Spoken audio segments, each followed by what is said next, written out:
Hello, it's me again. Great news. Let's take a trip down memory lane. Remember that feeling you used to get when you picked up a game from the store and had nothing to go on except for the back of the box and the manual? On the car ride home, you'd read it over and over again and would imagine the wildest things. In the digital age, that feeling of wonder kinda disappeared. Not only that, but games got more streamlined, telling you exactly what to do and where to go. Yellow paint, mini-maps, and objective markers everywhere, paving the way for boredom and the death of exploration. Gigantic huts throwing meaningless numbers at you to mask the fact that you're not actually doing anything. It used to be different. Especially in the early 2000s, where games like Gothic would just drop you into a world, making you figure things out on your own, and you had fun doing it. Games like Morrowind, where exploration was rewarded and something new and exciting was to be found in every forest, swamp, town, or city. Games like the original Deus Ex, where the possibilities seemed endless and it was completely up to you who to side with and who to make an enemy of. Those days are long gone.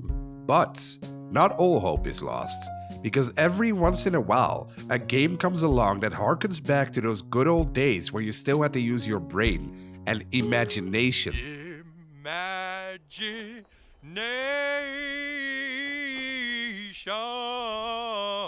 Imagination. Imagination.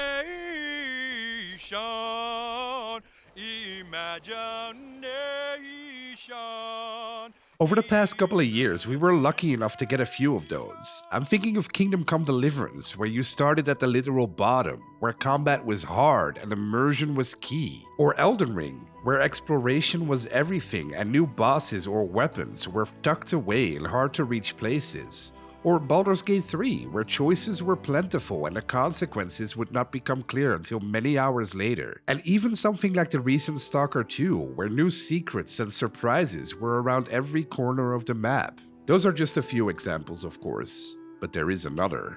One that released only a couple of months ago and flew completely under the radar, including my own. It's available on every platform: Steam, GOG, PS5, Xbox, Nintendo Switch, and even the Soulja Boy game. That last one isn't true. Well, at least I don't think it is. The point is that this game does everything we just talked about, and then some. You already saw the title of the video, of course, so you know I'm talking about Drova, Forsaken Kin. Not Foreskin. It's an unfortunate title. A 2D pixel art open world RPG where you get to decide where to go, what to do, and who to align yourself with. Two highly unique factions to choose between.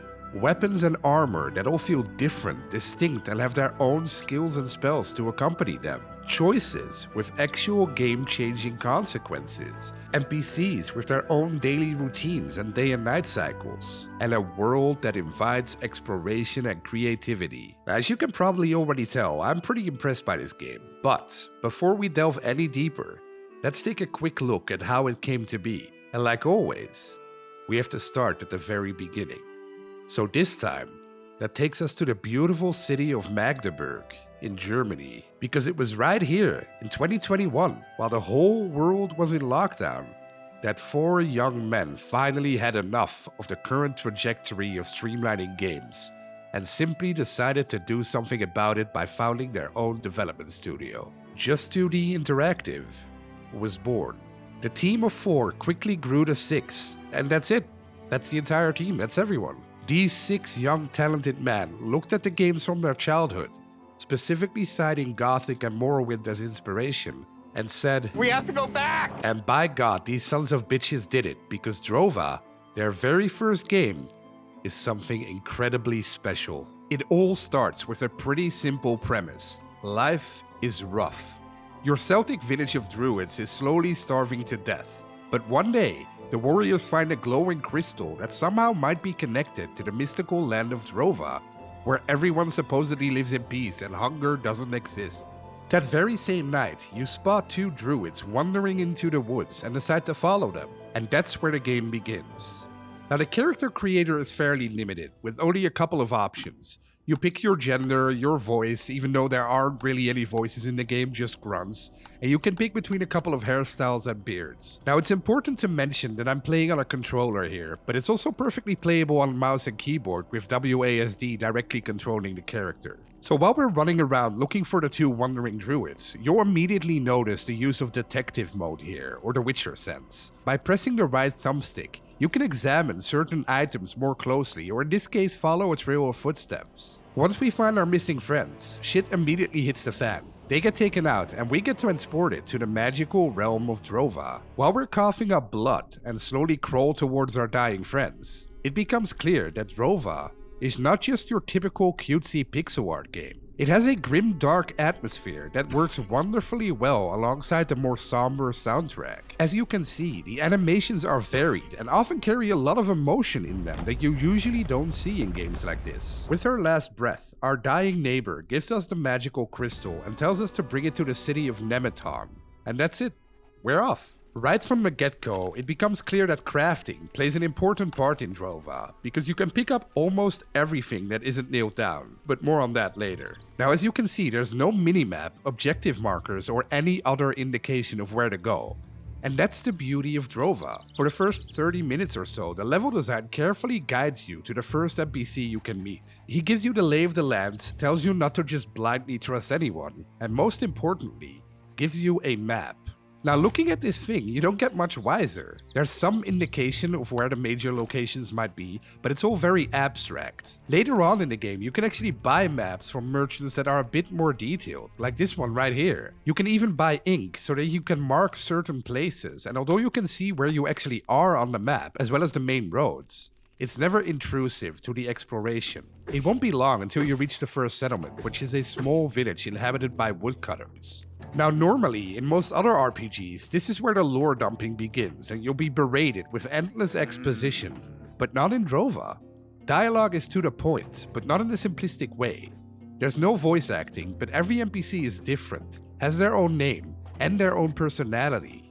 Most of them treat you as someone who's merely traveling through their land, and they've got their own problems to deal with. They lead their own lives, they work during the day while they sleep at night. And that's where the cycle comes into play. For instance, the leader of the village tells you that food goes missing during the night, so if you want to see who's doing it, you'll have to sleep until midnight and catch the thief in the act. NPCs don't just wait around for you to show up, but have their own schedules, kind of like how it works in Bethesda games. However, in those games, once you catch the thief red-handed, there would be like a quick little combat encounter and that would probably be it, the quest would be over. But not in Drova, because the thief tells you that he wanted to join the woodcutters, but their leader wouldn't let him. So you promise you'll put in a good word for him and won't tell the boss that he's a thief. But the very next day, you can disregard that and tell the truth anyway, or don't and make sure he gets hired, or do both, which is what I did and resulted in a bigger reward than the thief getting hired, but him being very pissed off at me for the rest of the game, which is amazing because NPCs actually remember you and what you did to them. They don't simply reset to their default setting after a while, so everything you do and say holds a certain amount of importance to it. You'll make friends with some while pissing off others, and there's no coming back from it or pleasing everyone. Almost every quest in Drova has a little twist to it and spirals into other quests or different outcomes that you might not realize right away. There's characters you'll hear about in the first few hours, which you won't actually meet until a dozen or so hours later, and then can reference things to them that their friends told you about. It makes the world feel alive and helps immensely with immersion. The same goes for looting or stealing. You can basically just walk into any tent, house, or building, and if there's no one around to spot you, loot the place dry. The obligatory lockpicking minigame is a simple but effective one. You just have to hold the slider in the blue bar until the green one wins out over the red one. But if you get caught, get ready for a beating. Not only that, but if the person you stole from notices you're wearing his or her armor, for instance, they'll comment on it and take it back. Again, immersion is key here. Now, like I said at the beginning, it's important to not know too much going into this game, so I'm only gonna show you footage from the first of a total of 5 acts, and only one of the 2 major cities you can get to. There is of course a lot more, but the fun is in exploring it on your own. You can do whatever you want, go wherever you please, align yourself with whoever you like, and make as many mistakes as you can. While exploring the map, it won't be long until you find yourself in your first combat encounter, and once again realize This is not your typical hack and slash or simple stats-based RPG. Combat is in real time, and it's all about timing, direction, and recognizing patterns. At first, this seems fairly simplistic, but it quickly becomes clear that the enemy AI is not only tough, but also hits extremely hard. It's all about focus, health, and stamina. You have a green stamina bar under your character, which you can use to hit or dodge, and if you equip a shield, you can also use that to block. But once it depletes, it's quickly over and out. You also have a white focus bar that builds up whenever you connect a hit to the enemy. Depending on what skill you have equipped, it takes a certain amount of focus to activate it. Now, enemies also have another bar under their health one, and if that one gets depleted, they're stunned for a couple of seconds, which gives you time to get a few extra hits in or take some distance. There's a variety of melee weapons you can use, like swords, spears, and axes, and depending on which one you use, you can get different attack patterns and skills accompanying them. Daggers, for instance, are fast but don't hit very hard. Spears let you come from a distance and makes you close in faster, while swords offer the best of both worlds and also let you use a shield so you can block. Unlike in many other games, armor and equipment are rare to find. You have to work your way up for special armor and permanently lock yourself into a faction to get it. There's also ranged weapons you can use, like bows, slings, and even some spells, especially later on. But the focus, in my playthrough at least, was definitely on the melee combat. It all depends on what you choose to level up and what skills you pick to get taught, because every combat encounter or quest completion nets you XP like in every other game. However, the way you level up your skills is by looking for trainers and teachers, kind of like how it used to work in certain MMOs. You've got 3 attributes, strength, dexterity, and mind, that you can raise with learning points that you get every time you level up. However, there's also various NPCs who can teach you different weapon skills or even other skills like skinning animals, and this also requires learning points. There's a lot of materials you can gather and can then craft into traps, arrows, or other equipments. Now, I already mentioned the AI, but the same goes for your potential companions. At certain points in the story, you briefly get NPCs that fight alongside you and also use their own skills and abilities. This makes big fights way more interesting, and you can often kite enemies towards friendly NPCs so they can take care of them. There are a couple of hub areas in the game which basically function as cities for their respective faction. On the one side, you got the Remnant camp who want to get out of Drova, and then you've also got the people of Nemeton who revere it. You can only officially join one of them, but you can do most quests in both of these cities. And all of these hubs, whether it's the cities or smaller settlements, are filled to the brim with NPCs and side quests. You'll solve murders, sabotage arena fights, discover other hidden factions, loot, steal, lie, and climb your way up the social ladder. Because in the world of Drova, you're a nobody.